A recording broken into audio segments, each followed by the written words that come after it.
전북 브리핑입니다. 남원 식품공장에서 화재가 발생해 6시간여 만에 불길이 잡혔지만 소방관 3명이 부상을 입었습니다. 지난 9일 오전 11시 30분쯤 남원시 노암동의 한 식품공장에서 화재가 발생했습니다. 이날 불은 오후 5시쯤에야 불길이 잡히기 시작하면서 오후 6시쯤 진화됐습니다. 당시 공장 내에 인화물질이 많아 소방당국은 불길을 잡는 데 큰 어려움을 겪었습니다. 다행히 인명피해는 없었지만 화재 진압 도중 3명의 소방관이 부상을 당했습니다. 이날 화재에 소방당국은 300여 명의 소방관을 비롯해 420여 명의 인력을 동원했으며 장비 79대를 사용했습니다. 정읍과 고창을 지역구로 둔 더불어민주당 윤준병 의원이 술에 취한 사람을 보호하도록 하는 주취자 보호 등에 관한 특별 법안을 대표 발의했습니다. 이 법안은 주취자 보호와 함께 이에 따라 발생할 수 있는 위험을 방지하도록 하는 내용을 담고 있습니다. 윤 의원은 아직 주취자에 관한 실효성 있는 보호나 위험 방지를 위한 체계적인 제도가 미비한 상황이라며 시민의 생명과 신체, 재산을 보호하고 공공질서를 유지하는 데 기여하려는 것이라고 법안 발의 취지를 밝혔습니다. 공룡의 섬이라고 불리는 여수추도.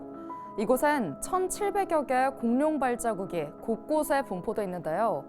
그래서 섬 자체가 천연기념물로 지정돼 보호되고 있습니다. 그런데 보시는 것처럼 공룡 발자국이 흔적 없이 희미해졌습니다. 사람들이 밟고 지나가면서 훼손된 건데요. 10년 전 모습과도 확연히 대비됩니다. 반달리즘, 바로 이런 경우를 두고 하는 말인데요. 반달리즘은 문화유산이나 예술품 등을 훼손한다는 의미로 5세기 초 유럽의 민족 대이동 당시 게르만족의 일파인 반달족이 로마를 침략해 문화재를 파괴했다는 데서 유래된 프랑스 말입니다. 국내외적으로 여러 사례가 있는데요. 2008년 발생한 국보 1호 숭례문 화재야말로 이 반달리즘의 대표적인 사례라 볼 수 있습니다. 비단 이런 대형 사고뿐만 아니라 문화재에 낙서를 하거나 무분별한 개발로 자연 경관 등을 훼손하는 것도 넓게 보면 반달리즘에 해당됩니다. 미국이나 유럽 일부 국가는 이 반달리즘을 기물 파손 범죄로 간주해 중범죄로 다루고 있는데요. 문화재를 향한 우리의 인식은 어떨까요? 수백, 수천 년의 시간이 켜켜이 쌓여 만들어진 문화재. 그 장관 역사 앞에 옷깃을 여미는 겸손함이 필요하지 않을까요?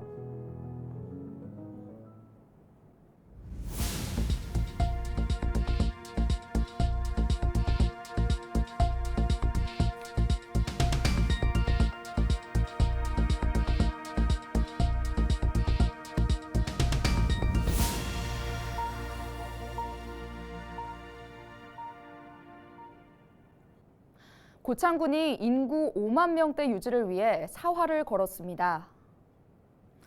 고창군은 지난 7일 심덕섭 고창군수의 주재로 인구 감소 문제 해결을 위한 간담회를 개최했다고 밝혔는데요.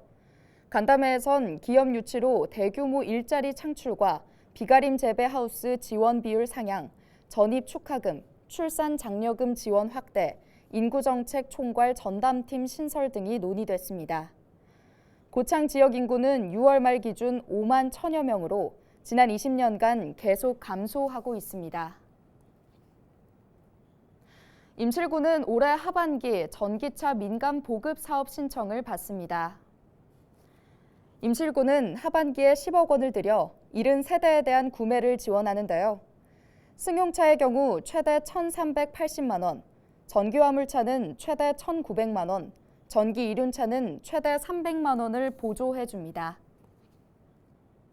전북대학교 의과대학 군산고 동문회가 김제시에 고향사랑기부금 500만 원을 냈습니다. 김제 믿음병원 조양동 원장 등 3명은 고향사랑을 표현할 수 있는 특별한 기부를 하게 돼 기쁜 마음으로 동참했다고 밝혔는데요. 기부금은 김제 발전과 시민 복리 증진을 위한 사업에 쓰일 계획입니다. 지금까지 전북 브리핑이었습니다.